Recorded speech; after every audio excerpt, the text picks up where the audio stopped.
Best 3-0 team. Well, we got to get through tonight because it's going to be the Buffalo Bills. Yeah, it might be Buffalo Bills. Might be. And the Chiefs are good. Don't get me wrong. Chiefs are playing that tough football. I saw a stat with the Chiefs over like the last 9 games. Their margin of victory is like lower than any team. I just want to say every time. It's not. Let me see if I can find the stat really. Ever. They're just winning close games. They're not blowing. Sure. We got so used to the Chiefs just blowing out their opponents. And obviously they didn't do it last year. They won the Super Bowl playing this style of football. They're picking it up. Okay, they have won their last 9 games by a combined total of just 54 points, including the playoffs. Smallest combined margin of victory by any team during a 9-0 stretch in NFL history. Damn. So, it sucks too. It sucks, Tom, because it's a testament to how well coached the Chiefs are. It's a testament to how good their defense is.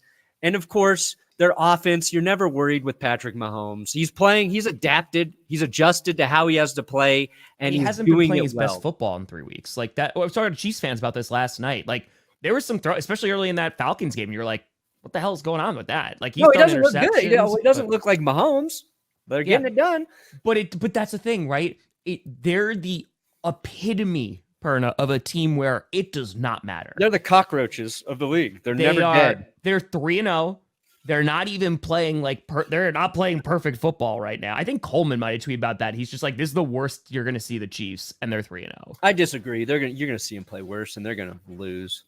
I don't think they're going undefeated this year. But I got to believe they're going to get worse somehow, some way, Tom. Hey, they're like the Rasputins. All right. And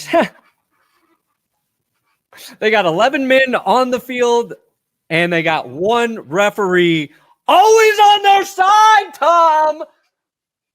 Always. Weird how pass interference only works. Eventually, yes. For the Chiefs' opponents. And again, it's, because you look at the last drive there, like the calls that went in the Falcons' favor. Yeah, you want me to give like my honest opinion? No, it's just garbage officiating, bro. And it's what we say every single year. Just consistency. That is all we're asking for. The Cowboys and the Ravens, they had a ton of penalties yesterday too. Tolbert throws a ton of flags. And I think that it was when we were even talking to Benkert. The fact that teams have to scheme and be like, okay, who's the officiating crew this weekend? Right? Okay, they like to really call this. It's the consistency, because I saw all this morning, all last night.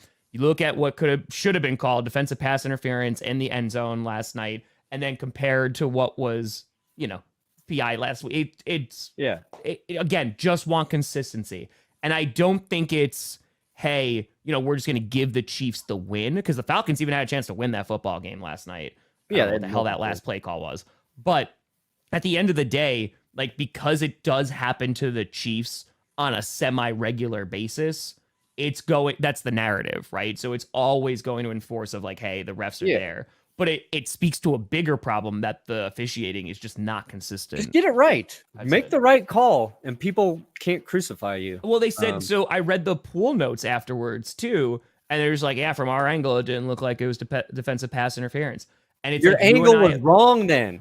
But again, right, what did they do a couple years ago? They're like, all right, let's make it challengeable that they could, and they never changed the call. No. So they're stubborn to be correct. The thing is, so there was a pass interference in the end zone, right? That should have been flagged. Sure. And it wasn't. The Falcons did get makeup calls. 2 makeup calls, I think, the next drive. But those makeup calls aren't as impactful as what that flag would have been, because it would have put the Falcons on the 1-yard line with a fresh set of downs. That said, I fully believe in my heart of hearts, if the Falcons score a touchdown there and take the lead, we're just talking about Patrick Mahomes executing a perfect game-winning drive. Like, there was like so much time on the clock. I'm like, they can't score a touchdown here anyway. And I was like, this actually works in the Falcons' favor if they go out and get a stop, because Chiefs have the lead. I'm like, oh, there's not going to be as much pressure. I think the Falcons will get a stop here. Then they got the makeup calls. And then on 4th and inches, they get stuffed. Nick Bolton sniffs out the play and just destroys Bijan Robinson. Bijan Robinson. Bijan. It was Bijan Robinson. They destroy him well short of the line to gain there. And we can bitch about those refs, which I will do, but the Falcons blew it. They had opportunity. Convert 4th and inches. You can't run a quarterback sneak because you're scared your quarterback's Achilles is going to explode, probably. Mm-hmm. So and I guess it's Kirk Cousins' call at the line, and they try to run a stretch play, and they can't get it. So, yeah, it was unfortunate.